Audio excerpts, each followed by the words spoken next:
Hi, this is Paul. I wanted to give a little bit of visibility to this conversation that Griz did with Kale. And I listened to the whole thing. I thought it was an outstanding conversation. Part of the difficulty of this little corner is that there's just way too much stuff to keep up with. And so sometimes when there's something that happens that I think is outstanding, I want to pay a little bit of attention to it and talk about it. Well, that's what I do anyway. So let's play a little bit. I did recall I was steering toward the children of Set issue Yes. and trying to explain that more clearly. Right. And okay, so I begin it with the War of the Worlds, Mm-hmm. Yeah. in which whether or not the actual human beings were convinced and Right. fooled Right. by a radio broadcast that aliens were attacking, afterward, the notion that the human beings were so foolish and convinced Yeah. was sold to the public. Yeah. And then the newscaster era began, as television and set came onto the scene. And the chief spell that the newscaster cast is the same as the Voldemort is dead spell. Yeah. Yeah. That everything is there's lots of horrible stuff, but we have it under control. Just keep doing what you're doing. And that worked because there was no, the only real intercommunication aside from that was people's letters to each other.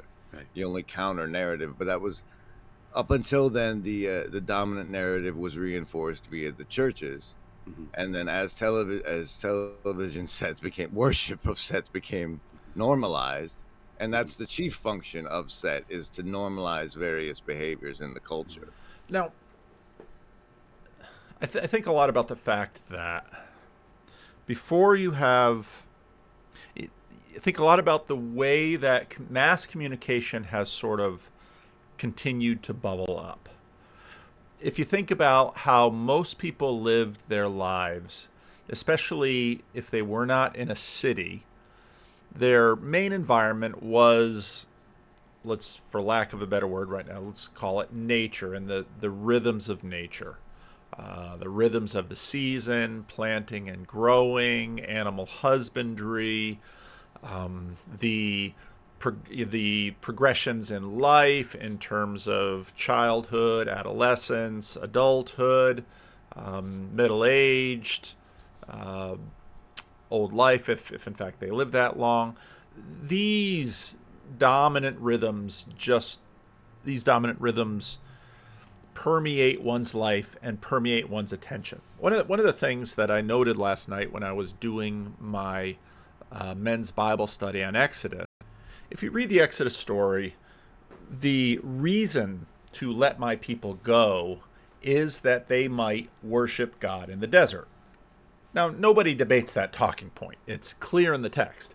But as I was rereading this story with my men's group, all we do in our men's group is we basically read through and we talk about it. And if anybody has questions, and I'll usually give some comments, and we just kind of go through. And for me, it's always a good opportunity to just reread a text that is familiar to me, but it's just good to read it again and read it again and read it again.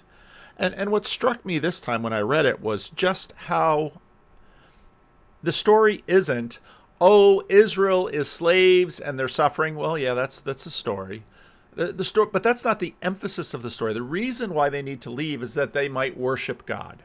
That's the reason given again and again and again and again. Now, Moses is accosted by God in a sense with the burning bush, and then goes down and back and forth to Pharaoh, and then the people will come out and they will come to Sinai.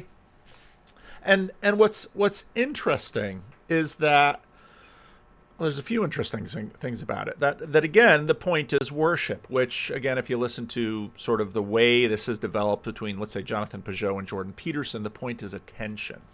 And Griz's point here is, Set is a god of attention. And I remember was normalized. The dominant narrative was reinforced via the churches, and then as television sets became worship of sets became normalized, and that's the chief function of set, is to normalize various behaviors in the culture. I remember like the norm, like Will and Grace, for example, was a big Huge. point of normalization. Huge, absolutely massive. Way underrated. And that Joey from Friends guy normalizing masturbation. Exactly. Yeah. Like if you go back into, there's like ads and stuff from the 30s I've seen tweeted by that show like masturbation as a degeneracy, and Right. that got lost. The fact that we had access to porn was more important than porn as a weapon. Right. That's Right. and these things, but now we're this deep in it, and but we some of us realize we're in it, and yeah. It's so interesting how they go into the desert to worship, and Greg, makes a point in the video. I mean, this almost sometimes seems like a pretext, and I could understand very much how he would read that. And it isn't really explained. So then they go into the desert, and of course, there's the big Sinai incident. And what does it mean that they worship God? Well, a lot of it is actually they receive the law and they obey the law. That the law becomes the focus of their attention in terms of how to live. Now, obviously, coming from a Protestant perspective, worship means, well, it's interesting because I had a couple of really good conversations today. One is coming out from Thomas, who is part of the German Breakwater Festival. We've had two excellent conversations. The first conversation was good. I thought the second conversation we had today was tremendous. There's going to be a third conversation before the festival. I really like this practice of having multiple conversations beforehand to sort of get up to speed. But, oh shoot, where was I going with this? Attention.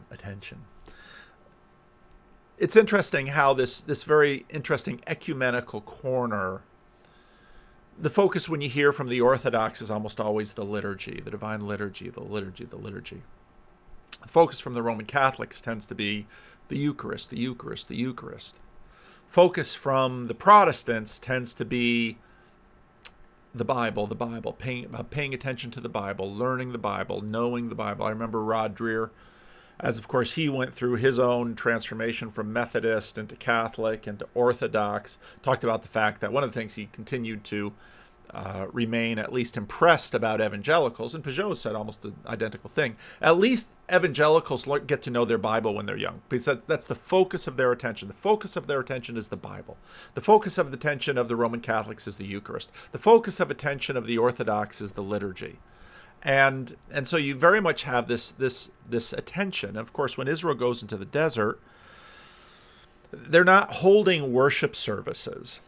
When the Sabbath rolls around, Israel doesn't sort of necessarily congregate and sing a bunch of songs and then listen to a chat by Moses about, commentary on what he has just received. Now, of course, in the transition from temple worship to synagogue, I'm going to really get it for this. It's sort of a Protestant move in that Torah replaces temple. And there's the focus on the Torah, to memorize it, to take it into your heart, and of course also to observe it and obey it. And that's also the same in Protestant Christianity and evangelicalism. But again, this business about attention. And one of the things that I've thought a long time about, and I've mentioned it, I think, on occasion in my videos, is just how it's absolutely incumbent upon us to try to get a global picture of the world. Doug Wilson videos come up very regularly in my feed where he's complaining about something of the state of the world. Part of the reason I played Meet John Doe in my video about Anthony Oliver Anthony, is that this is a common thing. Part of consciousness is that in one way you have to sort of, in a binary way, color your world. Politicians and political polls do this all the time. Right track, wrong track. And what that requires is in a moment to try to get a global binary assessment of the world. Now that's, of course, the lowest resolution, just the binary, yes, no, good, bad, on, off. And then it goes from there. And I think Griz's point is powerful in that slowly, as our power to create, to represent, to narrate, the video I was going to do today, but just it's too really kind of difficult to pull off, was just noticing the spirits at war over the Russell Brand incident, where almost before anybody knows anything about anything, we already know what we think about this matter. Well, and even we're not even clear about what we, actually what we think about this matter in terms of the matter itself. It's just this reactive, reflexive thing. Now, when the Russell Brand thing hit, somebody sent me a link to Conspirituality. Now, this is much more of a, at least this episode, I haven't listened to very many of these. It's come up every now and then, this podcast, but more of a, let's say, an anti-manosphere, So this group is very much sort of against, and again, just notice the binary, against a lot of what, let's say, people would look at my channel and say, "Oh, you're a Jordan Peterson fanboy because you do so many things about Jordan Peterson." I like Jordan's work, and I continue to pay attention to Jordan because I think his work is helpful. But you get categorized in that way. So this is going to make a categorization in this, and I know a bunch of you are going to get triggered by this, but we come to the internets for the triggers. That's his brand, so to speak.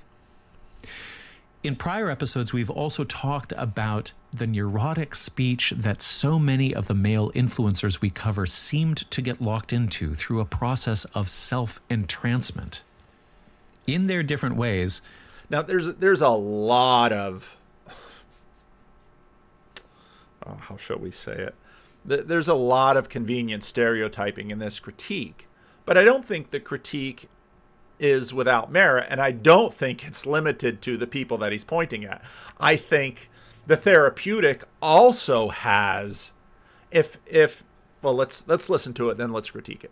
Russell Brand, Alex Jones, Jordan Peterson, Tim Pool, Matt Walsh, Andrew Tate, Ben Shapiro, they all have it. These are all men who cannot bear to pause, let alone be interrupted. And given the nature of digital space, they never have to stop. They throw off this sense that if they closed their fire hoses, that their fragile selves would burn to the ground. Now, I'm not going to speak about everybody on that list, but it seems really hard to consider Jordan Peterson or Ben Shapiro fragile. In Brand, this improvisational tick can ascend into something that sounds like spiritual ecstasy. But the thing about the fire hose of charismatic speech is that it can't just be water or sounds. It really does have to be made up of words and phrases and ideas, but the quantity is so high that the quality and coherence cannot possibly keep up. So that brings me to the second main observation we've made about Brand and everyone who works this particular kind of shtick, that the content is... Notice how global this is. And what's interesting is that everybody's supposed to know exactly who is in or out of this globalness. So let's look at let's say the winsome war going on in between Christians. So if there's sort of and he probably doesn't even know who Doug Wilson is, but Doug Wilson, if you look at his blog and Mayblog, and somebody pointed out quite rightly, I said, yeah, I'm really impressed by how he did. Somebody said, he's reading that. Good point. It's pretty carefully crafted, and he's a good reader, and so it's ba ba ba ba ba ba ba ba ba ba ba ba. And I think he's got a point to the fact that there's something deep within us that sort of reacts that frenetic language that holds us there. And again, I'm a minister, and so I'm a preacher, and so one of the things that you learn when you learn rhetoric is, in fact, the art of rhetoric, the pause, the moment to reflect, making the point strongly. I mean, this is all, of course, rhetoric. Now, to totally dismiss these people and say they're just, their mouths are working so fast their brains can't keep up. So that certainly happens. And again, I'm not a Russell Brand fan. for a whole variety of reasons. But even one thing that he played in this video about, it was rather theological. We'll see if I can find it. Hate it when I don't press the record button. So there's a preemptive, Russell Brand is notified that this article is coming out, and so Conspirituality says, well, he's made some preemptive strikes to sort of save his own reputation, and then he does this. Now, before I move on to the background and context I mentioned, there is one other preemptive move that Brand made against this story, and he posted it on TikTok 2 days before his blanket denial uploaded to YouTube. Christ's final words, "Forgive them, Father, they know not what they do." Of course, in this moment, Christ is referring to his own execution at the hands of the Roman judiciary and Pilate famously washing his hands of our Lord and Saviour. But its relevance in that moment is very particular. Of course, the sacrifice of a living God is a massive, seismic, epochal and defining human event. But is it not more relevant right now? Because as Joseph Campbell says, what does it matter if Christ dies on the cross 2,000 years ago, if we are not continually dying and reborn unto ourselves, that we may experience each moment anew? Is this not exactly what Lord Buddha is referring to? Remain awake, remain in the present.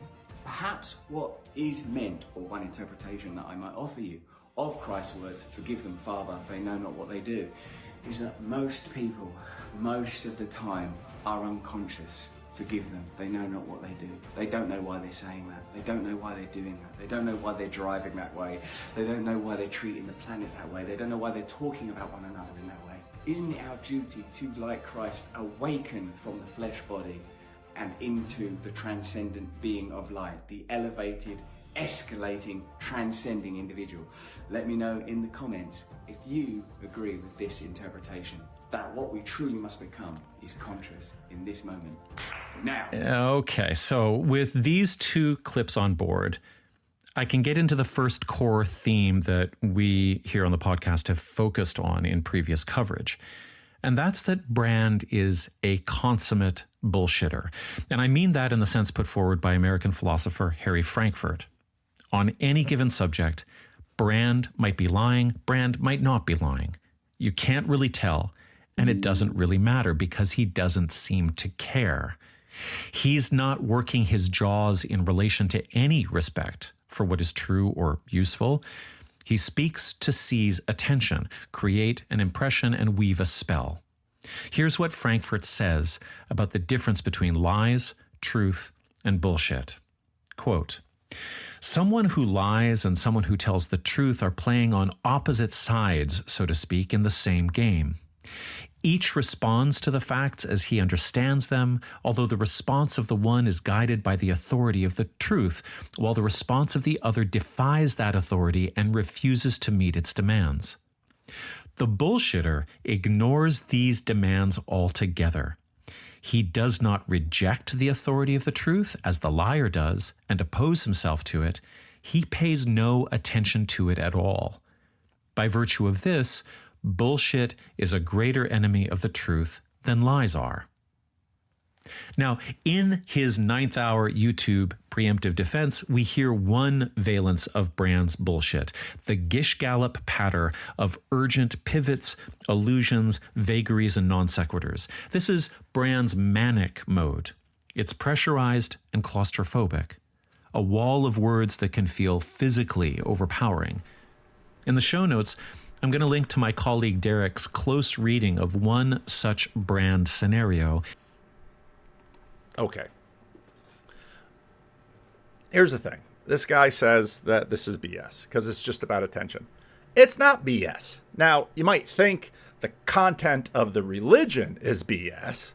Brand regularly, if you listen, you don't have to listen to a lot of Brand. If you know anything about religion, to hear he's got sort of a Gnostic perennialism that imagines that people are sort of asleep, and then once you get this initiation, which sort of comes through Brand, watching him on Rumble or YouTube or listening to him or maybe doing psychedelics or something, then you wake up to realize that corporations are trying to get in your pocket, media is trying to do a snow job on you, and If you listen to him, you can see through. Now, whether or not to the degree that Russell Brand himself sees through, you can have that debate.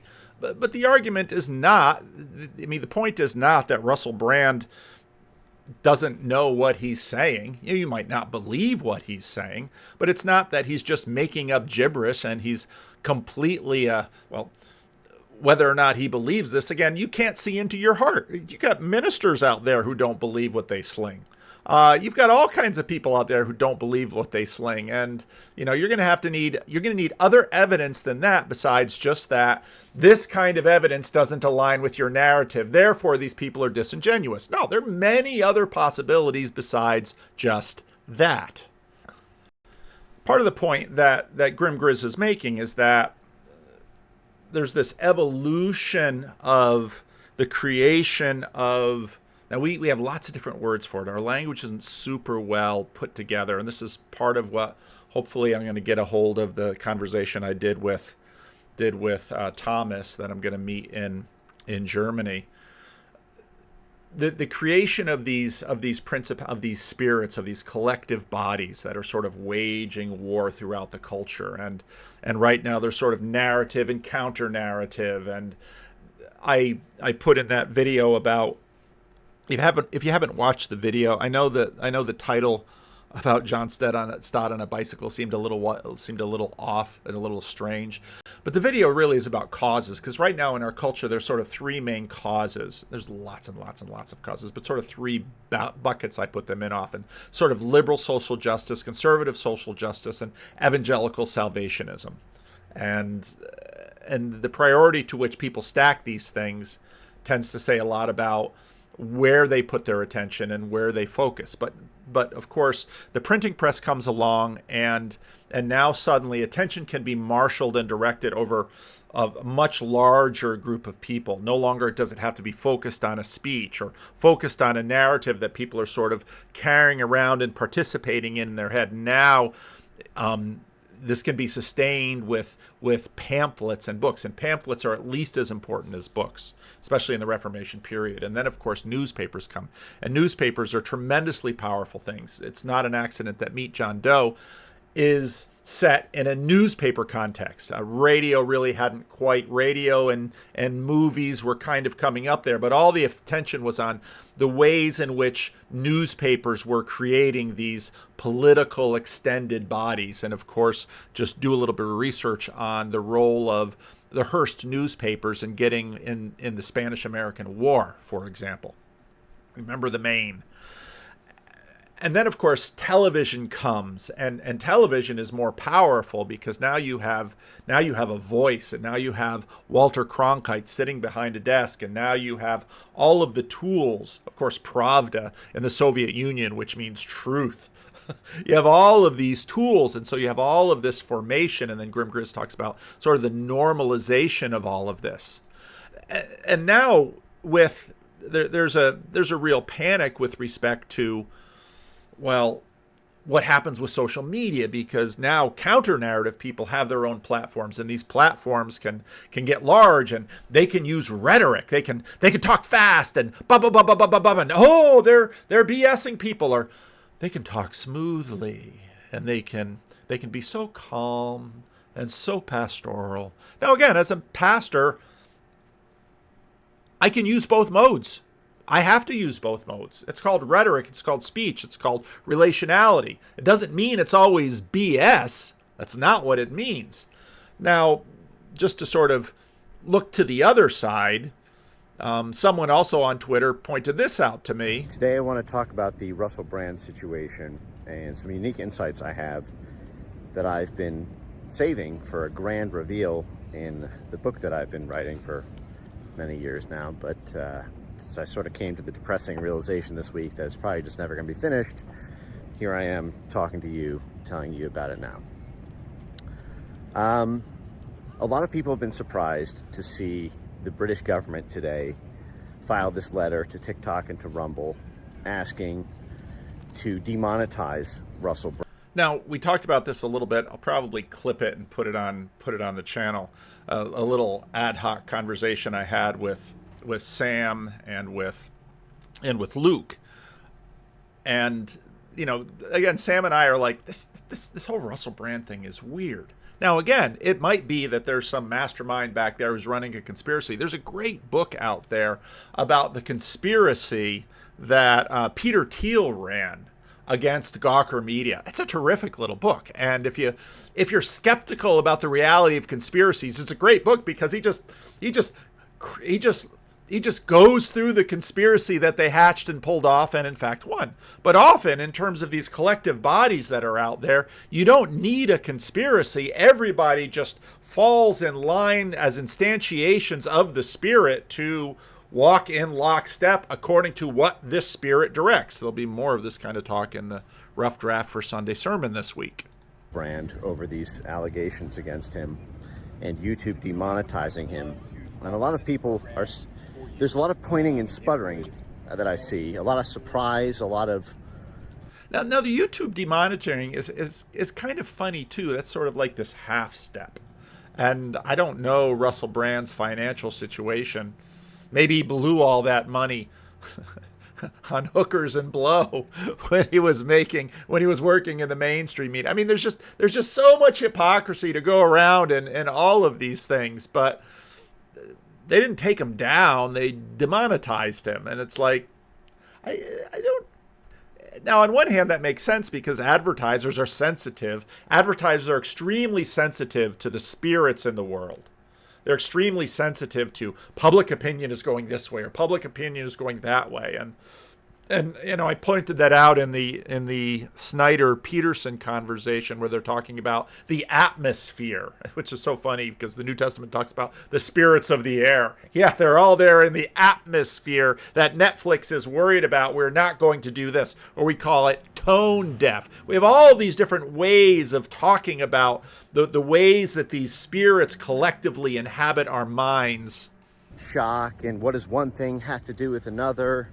And, isn't that terrible and silly and that they would try to connect his revenues on the platform to off-platform activity?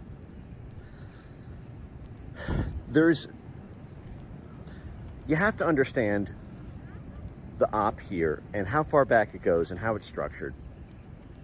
I wish you guys could have been there in 2017 when all the consensus building architecture was happening. There's a reason that I use the phrase censorship industry.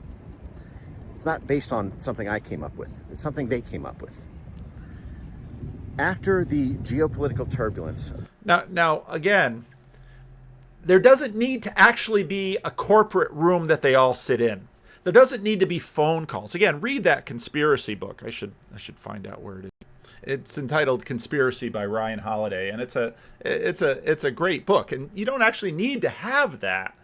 Via the spirits, people just act together in what can look, for all intents and purposes, like a coordination, but it's actually a coordination of a spirit.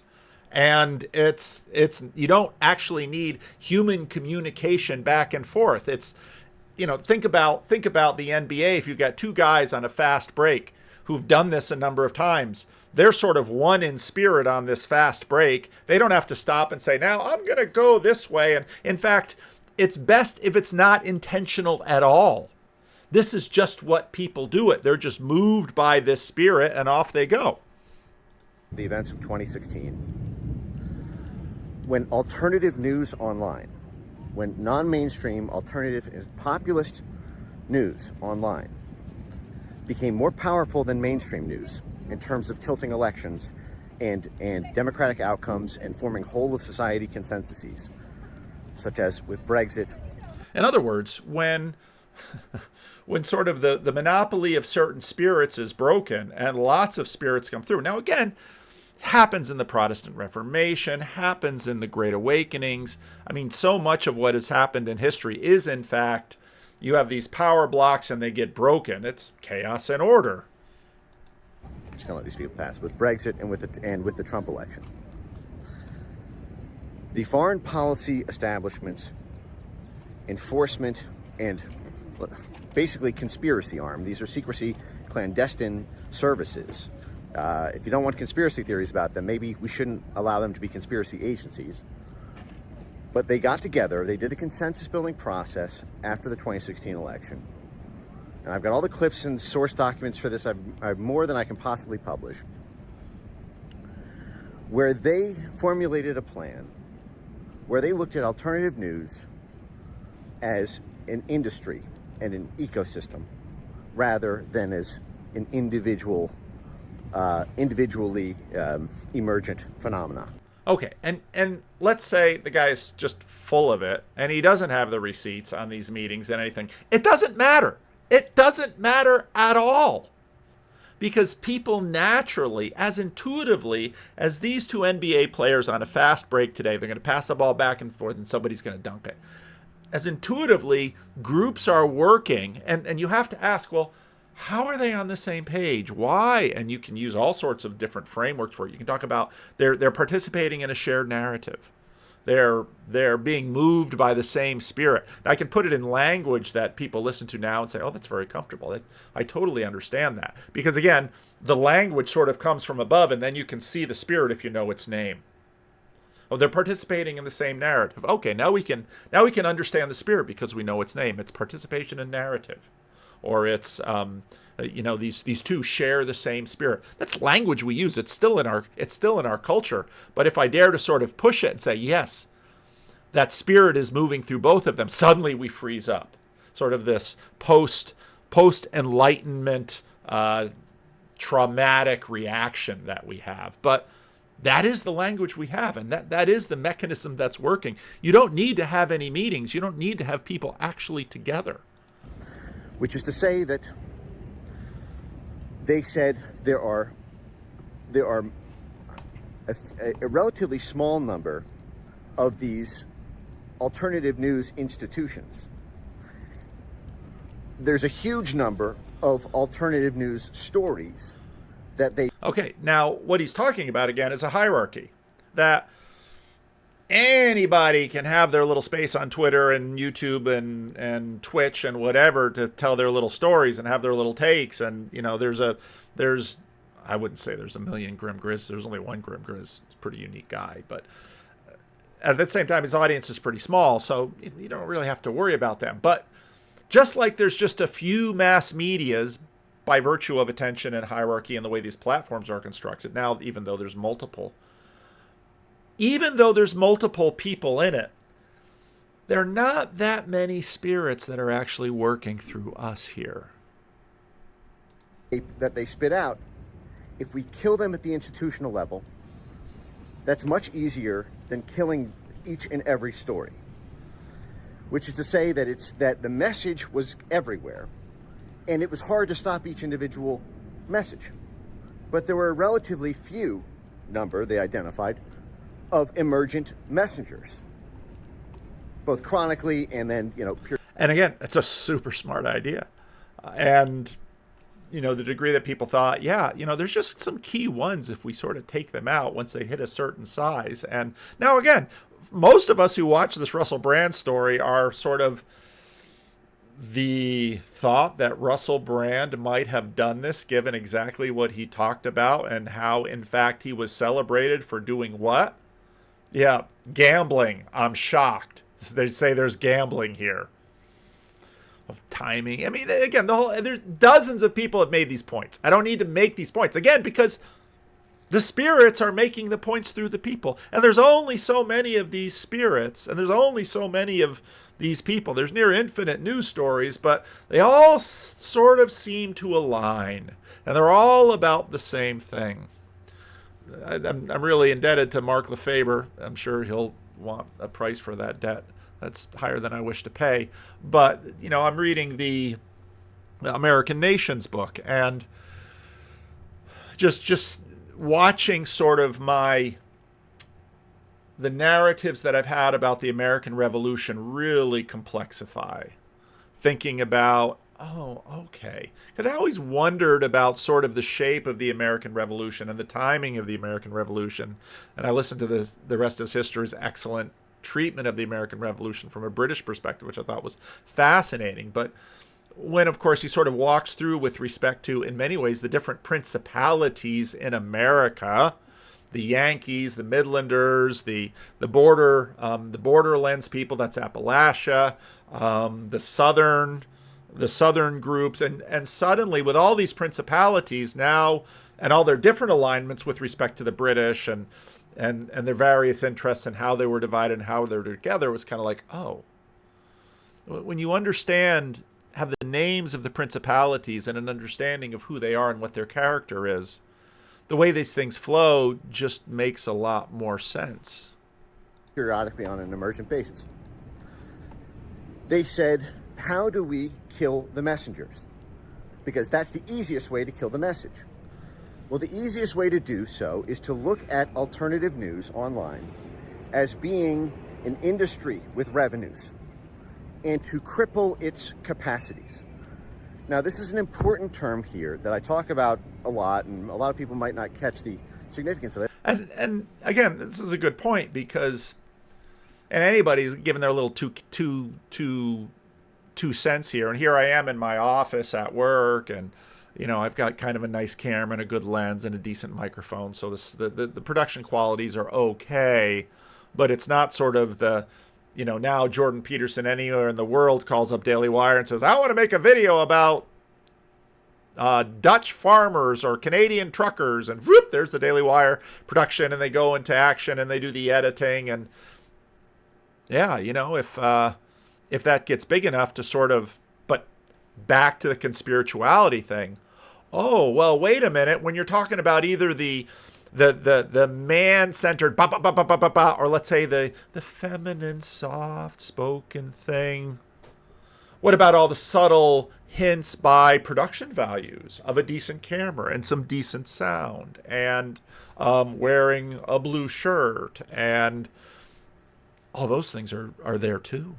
All those things are there too. So, if you have some enemies, find ways to take them out. And again, with the Russell Brand thing, it might be the case that absolutely no one. Again, Sam says, George Soros calls. I mean, who's the person that calls and sets this up? Is it possible that someone decided to get him? It's possible. Is it the case, like conspirituality says, that maybe it just took 4 years for these women to kind of decide they wanted to do this, especially because they'd see him on TV all day, they'd see him on YouTube, and they had this, very bad episode with him, and so finally they get up the nerve, and it happened that it's innumerable ways that this could happen. But again, are these collective bodies, there are these spirits, there's these things that are moving in, and that's what's moving through the culture. We talk about ideas. Ideas are sort of this modern way of, the Jordan Peterson, Carl Jung. People don't have ideas. Ideas have people. Yeah, it's basically the same thing. But it's called capacity building. This is a concept in nonprofit world which refers to the pumping up of financial resources and personnel and technological abilities. But number one is financial resources. So, for example, when the State Department wants to run an operation of... Okay, that's you get the idea. We understand where he's going. Right. Whether you want to acknowledge it out loud or not, we're in it. And it's really important, to use the we. Every now and again, I get on the Twitter and I will say, like, we're lost, we're a mess, I'll use a we, right? And I'm doing that, and then people are like, well, I'm fine, like, I don't do that sort of stuff. And I'm like, well, okay, I get it, but the reason why I'm using the we is that we, like, it's all happening to us, whether you want to acknowledge that there's an us or a we in the first place. Like, it's happening to us. I mean, and it's hard for me to avoid that truth because I teach kids, right? And so, I'm like in charge of watching kids during the day, so it's, if I were being cynical, and I'm not a cynical person, but if I were being cynical, I'm just a sort of a glorified, sort of leveled up babysitter. At least that's how some people conceive of it. But it's, so at any rate, I get to notice a lot of stuff, and one of the things that you notice is that the kids, the kids are absolutely swimming in it. And it in this sentence It is. I mean, it could be anything. I mean, we could talk about pornography. We could talk about masturbation. We could talk about love is love. But all of the memes, right? All the stuff that, I can get off. I can go off and be like, oh, well, like this is stupid because of X, and no, this is wrong because of Y. I mean, I can kind of play that intellectual game, but it's like all precognitive. It's all pre, in a way. It's like I remember in graduate school there was this expression that the postmodernists would always use, like something is always already happening, right? And I used, and you could kind of make fun of it, like the 90th time you see a philosopher cart this sort of thing out. But I think what I've learned in this little corner, is that, and through Peterson and all these kinds of things, is that we experience culture as always already happening, right? And so my kids, my students experience all of these things that you and I might look at as novel developments, right? But they're experiencing them as always already on, like it's just there. That's their first draft. Yeah, exactly. Right. Like That's exactly right. It's already there. And, so I see a lot of pretend on the part of adults as to what our kids are swimming in. Well, if I'm okay with what they're swimming in, then it's easier for me to spend time on my phone. Right. Well, that's right. That's for me. It's the truly fascinating bit is we're, as far as we know, setting precedent as far as the species being exposed to global communication. And you think of it along the lines of back in the day, the real world was defined by the people around you. Yeah. And so like you could aspire to be the best of whatever you do around there. Mm-hmm. But once set came in, and the global awareness began, then like living your life on a farm. The people around us are the people on set. Became weighed against all the possible opportunities broadcast to you. Like you could be doing this. The girl next door, the local beauty, well, she's nothing compared to the fembots on Selling Sunset. They're in my sermon on Sunday. This instead. Well, and I remember that for me, myself, like personally, I grew up in a kind of sleepy suburban town, Baton Rouge, Louisiana. And I remember, the Oracle showing up once a month. You'd go on down to the record store and you'd buy like Rolling Stone magazine, and like it was a node or a portal, into a whole world that was cooler, sexier, more fun. It was all these things that Baton Rouge, my suburban Baton Rouge life was not. Right? Cooler, sexier, more fun. Again, these are kind of the conjunction between spirits and appetites. Right, and so like that idea is an existing one, right? But the hyper immersion maybe is sort of at least it's making me see it a little bit differently now. I don't know if you see it differently. I have these moments where I remember what it was like before the net was in my head, like the physical sensation of it. And I don't think I do. That's interesting. I don't think I have a memory of it. Well, I think you still get outside more. Oh, see, and I'm 10 years older than these guys, and so I have more memory of life without the net. Okay. But I have no memory of life without set. It's true. I do. There's so this notion that I started with the sunum bonum. Yep. I think those come through literature quite often. Like if you can read it right, Dune will do it to you for sure. Yeah. For sure. Yeah. And I don't know if this is accurate because I've never personally read it, but I understand that it's somewhere in like the brothers Karamazov or whatnot. Now, what Grimm just did there, it's easy to catastrophize up until that point when Grimm starts talking about the summum bonum. Because the reality is, and this is very Augustinian, that all of these spirits that capture us have to use good. They can't be completely devoid of some good because they use that good to gain purchase of us and to somehow hook us. They really can't have a hook without having at least, beneath piles of manipulation and corruption and all of this stuff, at least some real thing, some real good, because without that, they simply come apart. And so this is part of the hope that even in the midst of the fact of all of this conflict of spirits, there is good down beneath it. And of course, I'm preaching on the book of Colossians, sort of the second main section of the book, where Jesus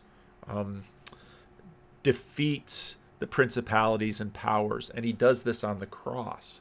And of course, he does this in sort of the inversion of all of the normal hooks that get into us, and he does the unthinkable, which is the most reliable source of meaning is responsible self-sacrificial conduct. And so here's something very cool. I went to the Church of the Holy Sepulchre with Jonathan.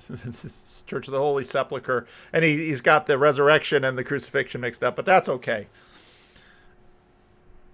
There it is. It's right there. It's right at the Jesus snuck in under all of these spirits and started planting something that over time has just kept colonizing the world, even through secularism.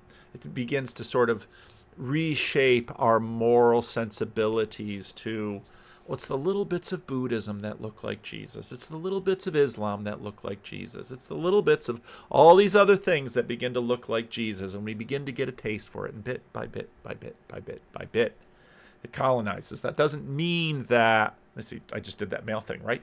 I just went from one thing to the other. I'm talking real fast. It doesn't mean that the situation isn't grim at times. Of course it is. It doesn't mean that there aren't horrible casualties. Of course it is. And again, this earlier part where he says to Michaela, he says, there sometimes the world comes apart and you're too old to be around to see it out. It's exactly what happens in the book of Numbers again. But even though the world has sort of sped up and we have all of these platforms, at first mass media and now micro media and social media and doing all of this, and the spirits are just sort of running around doing their numbers. And then the question is, well, how can you not be in bondage to these things? And again, I'm a Christian minister, so here comes the pitch. I don't even have to say it now that I told you what the pitch, because you know exactly what the pitch is, because this is already all over the world. And it doesn't mean that Christians are immune to this, and it doesn't mean that Christians don't get triggered by it or take the wrong side or any of those things. Christians certainly do, but it does mean we are not without hope.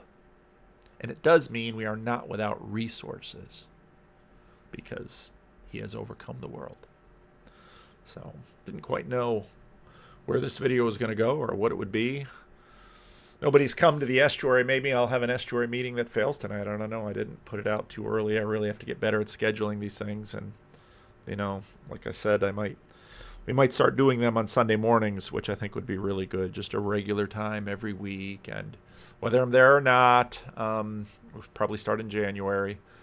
And whether I'm there or not, just a few people getting together, and we'll see what happens with it. So leave a comment. Let me know what you think.